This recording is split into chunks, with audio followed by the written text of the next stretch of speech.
6 రోజుల నుంచి జరుగుతుందంటే నేనేదో ఇంతగా చూడాలి. ఇదే ఫస్ట్ టైం ఇక్కడ రావటం. 8 సంవత్సరాల నుంచి అంత పెద్ద కార్యక్రమం నిర్వహిస్తున్నటువంటి, ఈరోజు పుట్టినరోజు జరుపుకుంటున్నటువంటి పెద్దలు ఎమ్మెల్సీ గారు అయినటువంటి రాజేంద్ర ప్రసాద్ గారికి ఈ సభాముఖంగా జన్మదిన శుభాకాంక్షలు తెలియజేస్తూ, నిజంగా చూస్తుంటే ఎంత ఆనందం వేస్తుందంటే, ఇంత మంచి మంచి ఎద్దులు ఇప్పుడే గురుమూర్తి గారు చెప్పినట్టుగా వాటిని చూడాలంటే నిజంగా ఆనందం వేస్తుంది. వాటి చూడటానికి నిజంగా వాటిని పెంచి పోషిస్తున్నటువంటి ఆ రైతులు వాటి మీద ఎంత ప్రేమ ఉంటే వాటిని నిజంగా పెంచగలుగుతారో.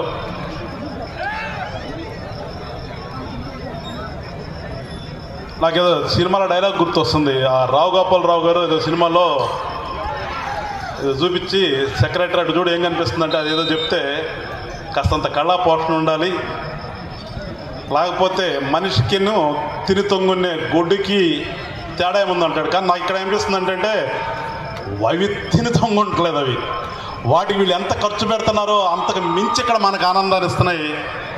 అదే వ్యవసాయం ఎట్లయితే వాటికి పెట్టేదానికంటే రెట్టింపు రైతుకి అది చేస్తుంది. కానీ మరి కవి ఆనాడు ఆ డైలాగ్ ఎందుకు రాశాడు కానీ కొంచెం నాకైతే అది కరెక్ట్ కాదేమనిపిస్తుంది. ఇవాళ మనుషులను మనం తిని తొంగుంటున్నాం తప్పితే పాపం నోరు లేని జీవాలతో మనం ఎంతగా ఇవాళ ఇంతమంది ఇంత వేల మంది ఇవాళ వాటిని ఆనందం చేస్తున్నామంటే నిజంగా ఏమంటాము, ఆ గోమాతకి ఖచ్చితంగా మనం ఎప్పుడు కూడా రుణపడి ఉంటాం.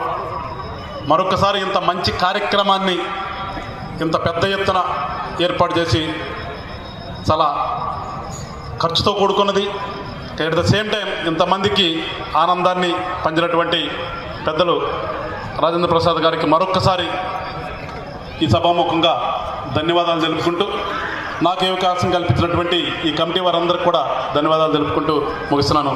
జై హింద్.